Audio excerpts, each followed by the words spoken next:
ముందుగా వెంకటరెడ్డి గారు చెప్పండి, ఇదంతా ఊహించారా ఈ పరిణామం? అసలు ఈ విధ్వంసం ఏమిటి? ఇంత గందరగోళంగా ఎందుకు జరుగుతూ ఉంది?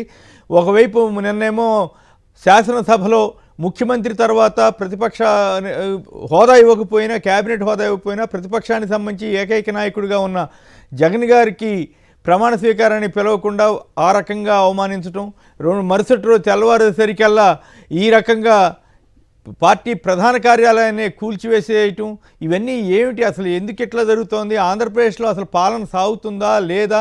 అంతా పట్టుమని 10 రోజులు కాకముందే చంద్రబాబు నాయుడు గారు ఇంత అరాచకాలకు ఎందుకు పాల్పడుతున్నారు?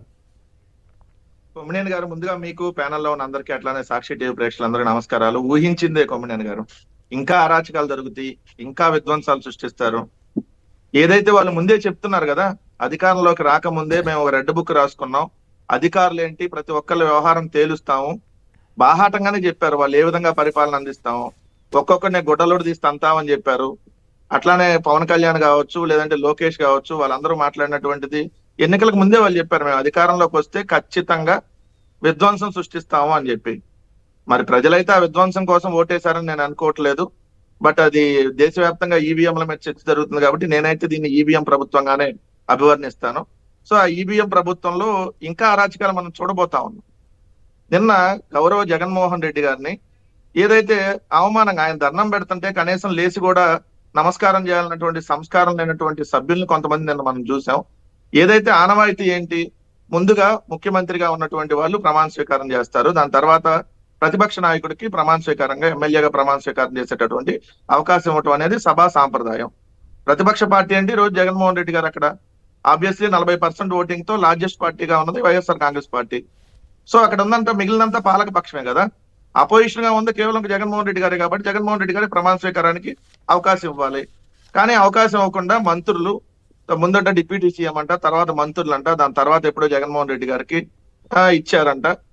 దాన్ని మనం మళ్ళీ వాళ్ళు దాన్ని వేరే రకంగా మేమేదో జగన్మోహన్ రెడ్డి గారు వస్తుంటే కారు లోపలికి ఎలో చేసామని చెప్పి మళ్ళీ ఉల్టాగా మాటలు. జగన్మోహన్ రెడ్డి గారు వస్తున్నప్పుడు అక్కడ పబ్లిక్ ని ఎలో చేయకూడదు సార్, ఎందుకంటే అక్కడ ట్రాఫిక్ ని క్లియర్ చేయాలి. కానీ కొంతమంది తెలుగుదేశం మోకల్ని అక్కడ ఉంచి జగన్మోహన్ రెడ్డి గారు వస్తుంటే ఆయన మీద ఏదైనా నెగిటివ్ గా కామెంట్స్ చేసేటట్టుగా ఒక గుంపును అక్కడ పెట్టి అసెంబ్లీ బయట వాళ్ళు వ్యవహరించినటువంటి తీరును చూసాం. ఈ రోజు నిన్న అసెంబ్లీలో వాళ్ళు వ్యవహరించినటువంటి విధానం చూసాం.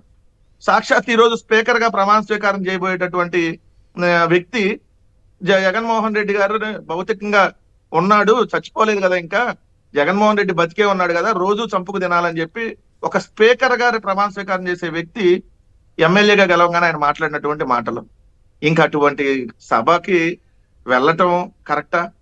అసలు అటువంటి సభలో హుందాతనంగా వాళ్ళు వ్యవహరిస్తారు. ఎందుకంటే ఒక సభాపతిగా ఉండేటటువంటి వ్యక్తి ఒక అపోజిషన్ లీడర్ చచ్చిపోవాలని కోరుకుంటున్నాడు, రోజు చంపుకు తినాలి అని మాట్లాడుతున్నాడు. మరి అట్లాంటి అసెంబ్లీలకు వెళ్ళి ఏం చేయాలి?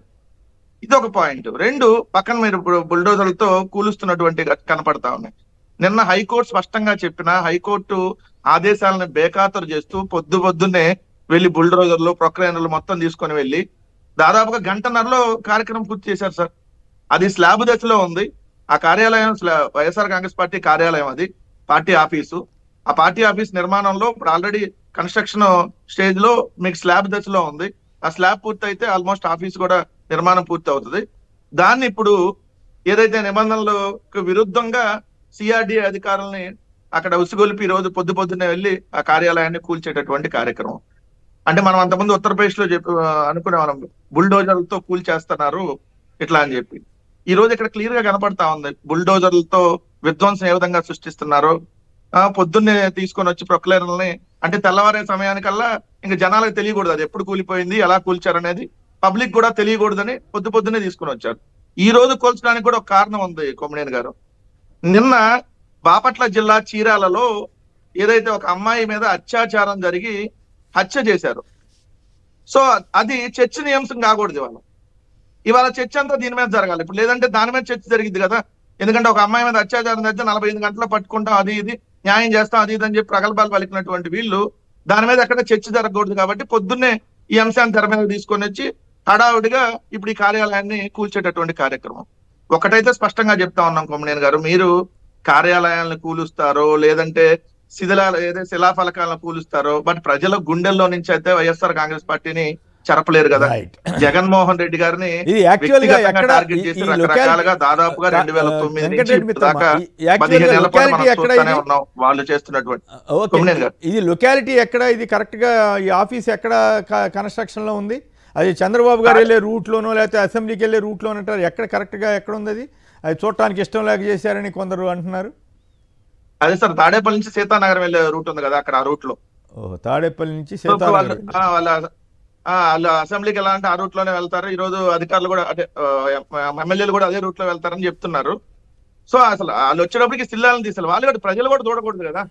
ప్రజలు వాళ్ళ ఆలోచన ఏంటి, అసలు ఇది ఎప్పుడు కూల్చారు, ఎవరు కూల్చారు, ఎవరు తెలియకూడదు, ప్రభుత్వం కూల్చేసిందని తెలియకూడదు అన్నట్టుగా Right. తెల్లవారేలోపు 5:30కే బిగిన్ చేసి ఈ పాటికి ఆల్రెడీ మొత్తం కూల్చేశారు, కనపడతా ఉంది కదా అది. అవును, రైట్.